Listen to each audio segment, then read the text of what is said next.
200+ target வச்சிருக்காங்க, ஒரு வலிமையான கூட்டணி வச்சிருக்காங்க, ஆட்சியில் இருக்காங்க, அவங்க அடுத்தடுத்த கட்ட ஆலோசனையில போட்டு நகர்ந்துட்டு இருக்கிறாங்க.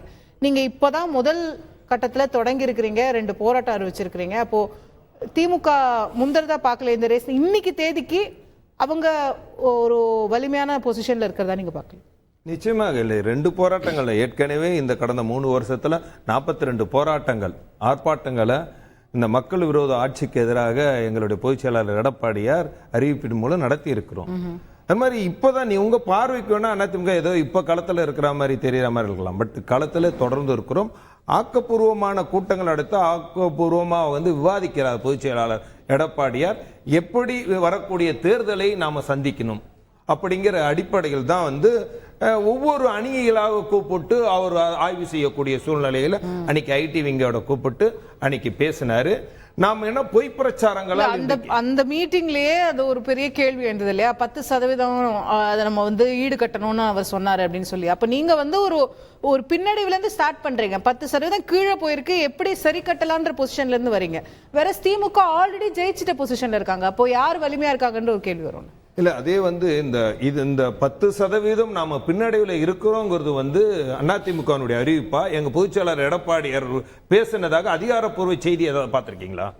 அது அதிகாரப்பூர்வம் சொல்ல மாட்டீங்கல்ல நீங்க? நிச்சயமா அதிகாரப்பூர்வமான அது அன்றைக்கு அவர் பேசினதே பொய் பிரச்சாரங்களை முறியடிக்கணும், இளம் வாக்காளர்களை கவர்வதற்காக நாம என்னென்ன திட்டங்களை சொல்லவே இல்லையா? நிச்சயமாக இல்ல.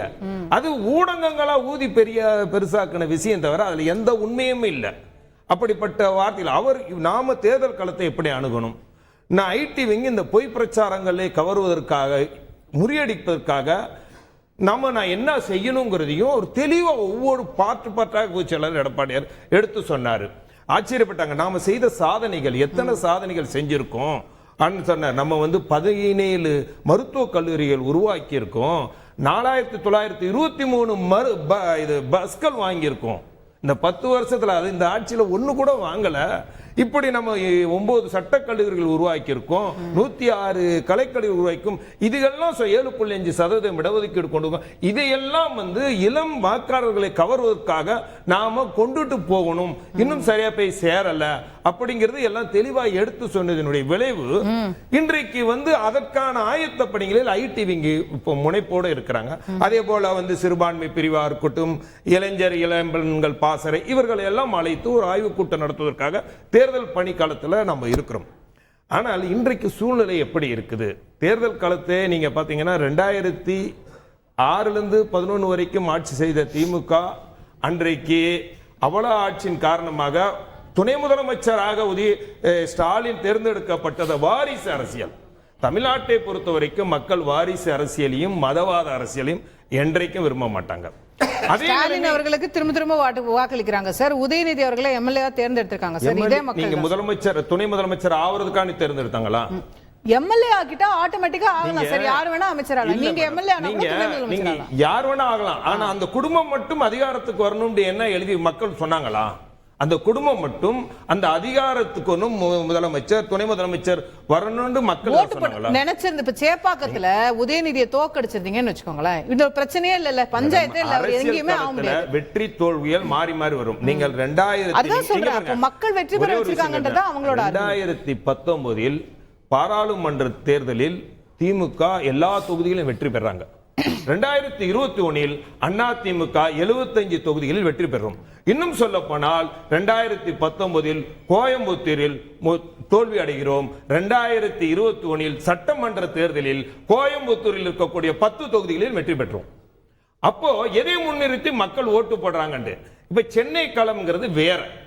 நீங்க எப்பயுமே நீங்க களங்களை இருவேறு களங்களாக பார்க்கணும். தென் மாவட்டங்களாக இருக்கட்டும், இதே மாதிரி மேற்கு மண்டலமாக இருக்கட்டும், இது போன்ற மண்டலங்களை பார்க்கும் பொழுது இந்த கடந்த தேர்தலை இது சட்டமன்ற தேர்தலை பொறுத்த வரைக்கும் நீங்க அம்மா ஆட்சி காலத்துல கூட எதிர்கட்சியா வரும்போது இவ்வளவு ஒரு மாபெரும் வெற்றி கிடைக்கல.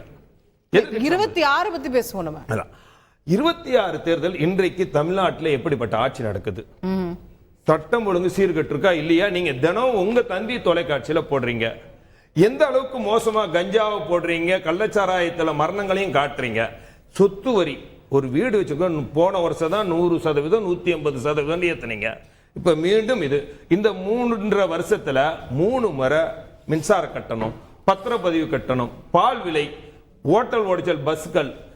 தமிழ்நாட்டில் ஏதாவது ஆக்கப்பூர்வம், நீங்க சென்னையை எடுத்துக்கிட்டு மேடம், நான் வந்து அண்ணா நகர்ல இருந்து இங்க வரணும்டா, முன்னாடி எல்லாம் 3/4 மணி நேரத்தில் வர முடியும். எங்குமே ரோடு சரியில்லாத நிலையம் பள்ளங்கள் தோண்டப்பட்டிருக்கிறது. மெட்ரோ ஒர்க் நடக்கல. மெட்ரோ ஒர்க் முன்னாடி அதிமுக ஆட்சி காலத்தில் 2011 இருந்து 2021 வரைக்கும் 45,000 கோடி ரூபாய் அளவுக்கு மெட்ரோ ஒர்க் நடந்து முடிவுற்று அதெல்லாம் எங்க ஆட்சிகள் திறந்தோம். அப்பெல்லாம் இவ்வளவு இல்ல, இது போன்ற நிலைகள் இல்ல. இன்றைக்கு நீங்க ரோட்டுங்களை வந்து சரியான பள்ளங்களை நோண்டி நோண்டி போடுறாங்க. மக்கள் ரொம்ப கஷ்டப்படக்கூடிய சூழ்நிலை தான் இன்றைக்கு தமிழ்நாட்டில் இருக்கு. மக்கள் மட்டும் இல்ல மேடம், நீங்கள் வியாபாரிகள், அதை விட தொழில் செய்யக்கூடியவர்கள், சிறு குறு தொழிலாளர்கள், இன்றைக்கு கம்பெனிகள் நடத்த முடியாது சொல்ல, அவங்க எல்லாம் வந்து என்ன சொல்றாங்கன்னா, இந்த ஆட்சி எப்ப போகும் அப்படிங்கிறாங்க. அதுவே உங்களுக்கு பெரிய சாதகமான பாயிண்டா பாருங்க. அந்த சாதகம் வந்து எங்களுக்கு நிச்சயமாக 2020, ஏன்னா பாராளுமன்ற தேர்தலை வைத்துக் கொண்டு சட்டமன்ற தேர்தலை எந்த காலத்திலே முடிவு செய்துவிட முடியாது. அதற்கு உதாரணமாக தான் 2019 தோற்றோம், 10 தொகுதியில் வெற்றி பெற்றோம். கேப்போம் டாக்டர் சஃபி, உங்க ஆட்சியே போதும் எங்களுக்கு, நாங்க ஜெயிக்கிறதுக்கு, வேற எந்த மற்ற பணியெல்லாம் அப்புறம் இருக்கட்டும் அப்படிங்கிற உண்மைதான். என்னன்னா ஜவஹர்லால் நேரு வந்து ஒரு ஒப்புதல் வாக்குமூலம் கொடுக்கிறாரு. முன்னாடியெல்லாம் வந்து பெண்கள் வந்து அதிமுக வந்து சாதகமாக இருப்பாங்க, இப்போ அதுவும் எங்களுக்கு போச்சு.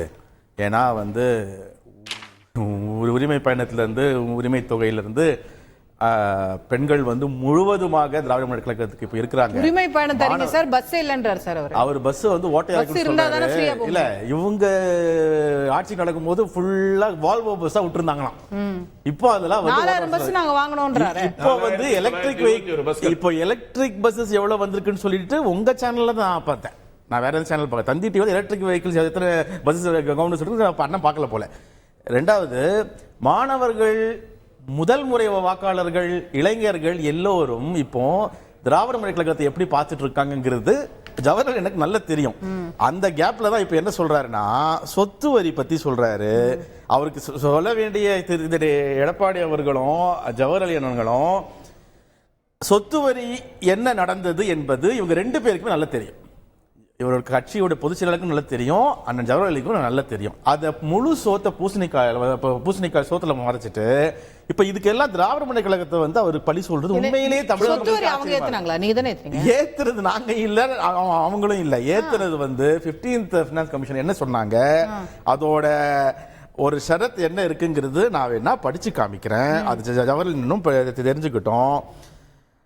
State will receive such total grants based on the urban local bodies meeting the condition of their property tax revenues in the previous year.